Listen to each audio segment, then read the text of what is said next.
Hi అండి, welcome back to my channel. నేను ఈరోజైతే బిర్యానీ చేస్తున్నాను. ఆ ప్రాసెస్ మొత్తం మీకు చూపిస్తున్నాను. 1 కేజీ బియ్యం తీసుకున్నాను, పుదీనా, కొత్తిమీర, ఉల్లిపాయలు, కట్ చేసుకున్న ఉల్లిపాయలు, బాయిల్ చేసుకున్న చికెన్, అది నేను వీడియో స్కిప్ అయిపోయింది. అల్లం వెల్లుల్లి పేస్టు, బాండ్లీ పెట్టుకుంటున్నాను. ముందుగా బాండ్లీ పెట్టుకొని ఒక 4 స్పూన్ల ఆయిల్ వేసుకోవాలి. ఆయిల్ హీట్ అయినాక ముందుగా బాయిల్ చేసుకుని పెట్టుకున్నాను కదా చికెన్, అది కొంచెం లైట్గా సాల్ట్, కొంచెం పసుపు వేసుకొని కడిగి బాయిల్ చేసేసి పెట్టేసుకున్నాను. అది వేస్తున్నాను. చికెన్ వేస్తున్నాను, బాయిల్ చేసిన చికెన్ వేస్తున్నాను. అది లైట్గా కొంచెం మనం ఫ్రై చేసుకోవాలి. చికెన్ ముక్కల్ని బాయిల్ చేసుకున్నాం కాబట్టి కొంచెం లైట్గా వేపుకుంటే బాగుంటుంది బిర్యానీకి. కొంచెం బాయిల్ అయినాయి, అది చికెన్ వేగిపోయింది. కొంచెం సిమ్లో పెట్టుకొని అట్లా వేపుకుంటే బాగుంటాయి బిర్యానీలోకి. నేను మళ్ళీ వాటిని బాగా చికెన్ వేగినాక మళ్ళీ పక్కకు తీస్తున్నాను. కొంచెం వేపుకొని పక్కకు తీసుకొని పెట్టుకోవాలి చికెన్ ముక్కలు.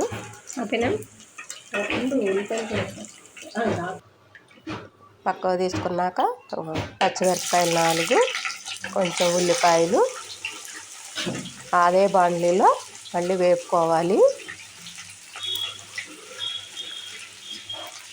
కొంచెం లైట్గా వేపుకోవాలి. మళ్ళీ అదే బాండ్లీలో వేసుకొని వేపుకోవాలి. మొత్తం సిమ్లోనే పెట్టుకొని వేపుకోవాలి. సిమ్లో అంటే మరీ సిమ్లో కాదు, కొంచెం మీడియంగా పెట్టుకొని వేపుకోవాలి. ఉల్లిపాయ ముక్కలు వేగిపోయినాయి. దాంట్లో ఇప్పుడు నేను కొంచెం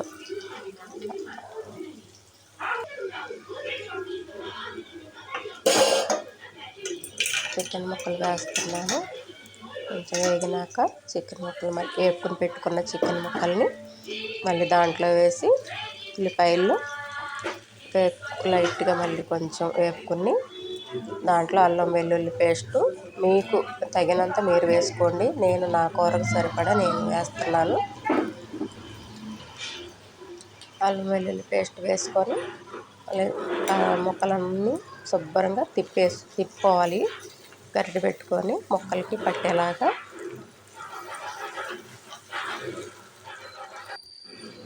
తిప్పేసుకొని కొంచెం మళ్ళీ దాంట్లో సాల్ట్ వేసుకోవాలి. మీ కూరకు సరిపడా మీరు వేసుకోండి. నేను 2 స్పూన్లు వేసుకున్నాను. మళ్ళీ దాన్ని తిప్పుకోవాలి. చక్కగా ముక్కలకి పట్టేలాగా తిప్పుకోవాలి. తిప్పుకొని కొంచెం మళ్ళీ అది అల్లం వెల్లుల్లి పేస్ట్ ఫ్రై అయ్యాక కొంచెం దాంట్లో మళ్ళీ కారం వేసుకోవాలి. నేను నా కూరకి నేను 2 స్పూన్లు వేసుకున్నాను.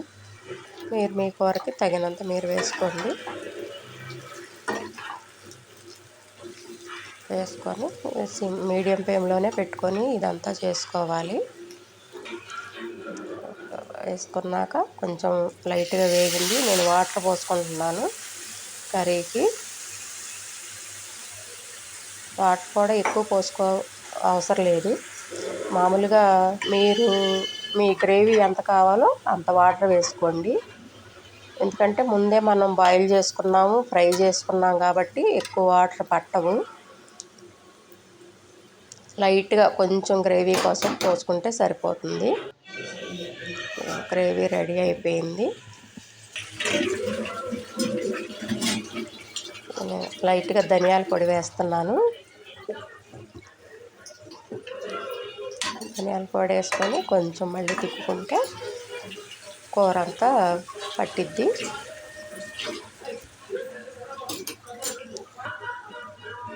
కొత్తిమీర వేస్తున్నాను ఫైనల్గా. కొత్తిమీర వేసుకొని మళ్ళీ కొంచెం అది తిప్పుకుంటే అయిపోద్ది.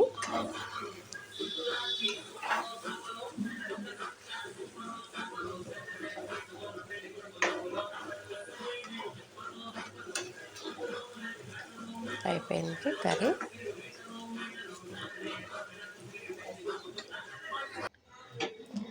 మళ్ళీ పక్కన స్టవ్ మీద నేను బిర్యానీకి రెడీ చేస్తున్నాను. బిర్యానీకి నెయ్యి వేసుకుంటున్నాను. నెయ్యి వేసుకొని దాంట్లో కొంచెం ఆయిల్ కూడా వేసుకుంటే, రెండు వేసుకుంటే ఎక్కువ నెయ్యి పట్టుకోకుండా ఉంటుంది. నెయ్యి మంచిది కాదు కాబట్టి కొంచెం నెయ్యి కొంచెం ఆయిల్ వేసుకుంటే బాగుంటుంది. మనం మామూలుగా బిర్యానీలో అన్నీ వేసుకుంటాం కదా, బిర్యానీ దినుసులన్నీ అవన్నీ బిర్యానీ దినుసులు మొత్తం వేసుకొని కొంచెం లైట్గా ఫ్రై చేసుకోవాలి.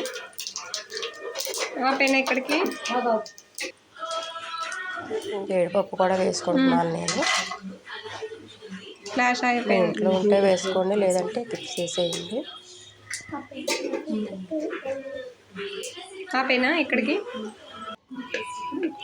ఆనియన్, పచ్చిమిరపకాయలు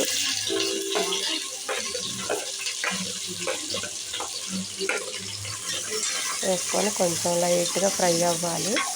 అది లైట్గా ఫ్రై అయినాయి. ఉల్లిపాయలు, టమాటా ముక్కలు వేసుకుంటున్నాను. మీరు ఎంత క్వాంటిటీలో చేసుకుంటారో దానికి సరిపడా వేసుకోండి. నేను కేజీ బియ్యానికి వేసుకుంటున్నాను. కొంచెం లైట్గా ఫ్రై అయినాయి. లైట్గా కొంచెం ఫ్రై అయినాయి. లైట్గా సిమ్లో పెట్టుకుంటే మాడిపోకుండా ఉంటాయి, చక్కగా ఫ్రై అవుతాయి సిమ్లో ఉంటే.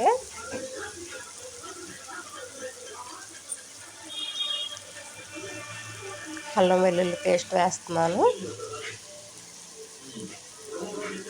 నేను 2 స్పూన్లు వేస్తున్నాను.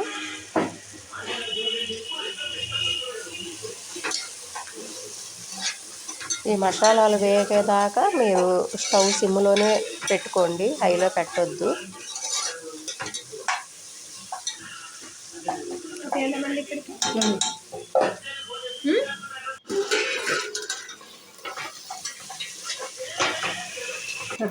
వేగిపోయినాయి, మసాలా వేగిపోయింది. పుదీనా, కొత్తిమీర వేసుకుంటున్నాను.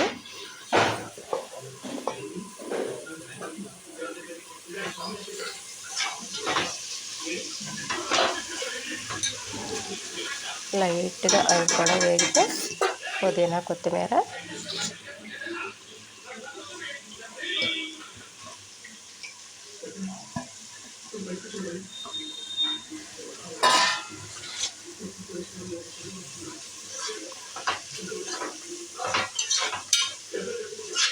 మనం ఎప్పుడైనా సరే ఇట్లా బిర్యానీ చేసుకోవాలి అనుకుంటే అన్నీ ముందుగా మొత్తం అన్నీ ప్రిపేర్ చేసి అక్కడ పెట్టుకుంటే ఈజీగా అయిపోతుంది.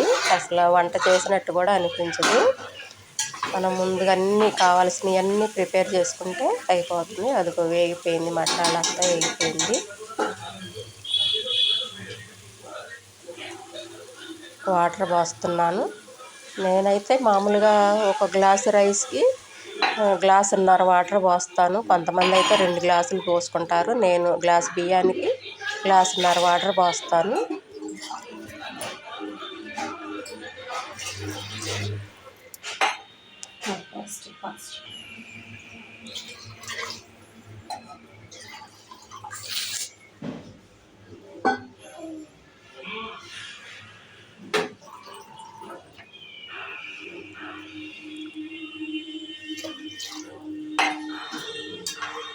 వాటర్ పోసుకున్నాక ఉప్పు వేసేసుకుని మూత పెట్టేసేసుకుంటే కాసేపు మరుగుతాయి వాటరు.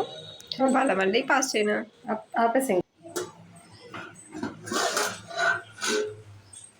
మరుగుతున్నాయి వాటరు.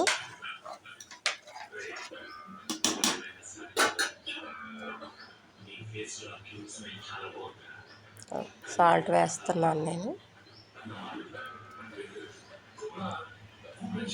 మీరు వాటర్లో సాల్ట్ వేసాక ఒకసారి చెక్ చేసుకోవచ్చు సరిపోయిందా లేదా అనేసి. నేనైతే చెక్ చేయలేదు.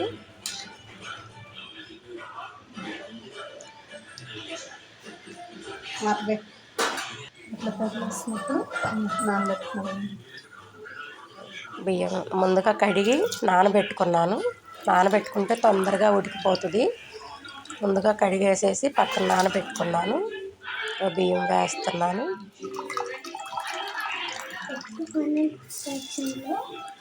బాస్మతి రైస్ కాబట్టి కొంచెం నానితే తొందరగా ఉడుకుతుంది అన్నము.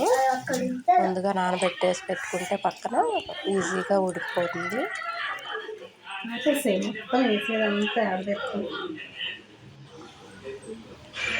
వేసాక రైస్ వేసాక మళ్ళీ కొంచెం తిప్పుకుని మొత్తం కలపెట్టుకుని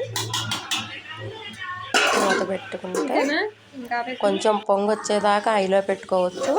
పొంగొచ్చాక సిమ్లో పెట్టేసేసుకోవటమేనేక. సిమ్లో పెట్టుకుంటే మగ్గిపోతుంది అదే.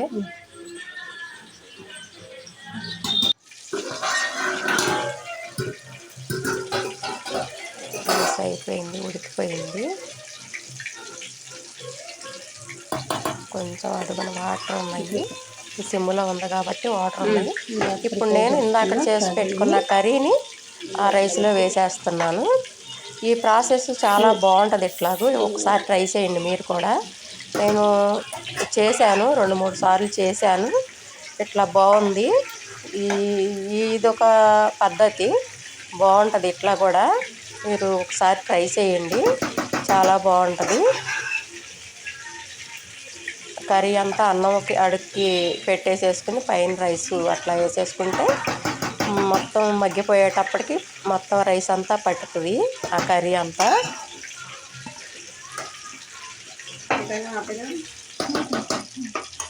చాలా బాగుంటుంది. ఇట్లా కూడా ఒకసారి ట్రై చేయండి మీరు కూడా.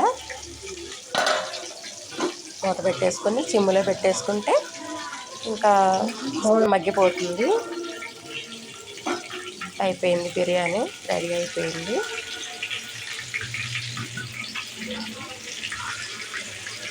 పైన లైట్గా కొత్తిమీర వేసుకుంటే అయిపోయింది. ఇంకా మూత పెట్టేస్తే ఇంకా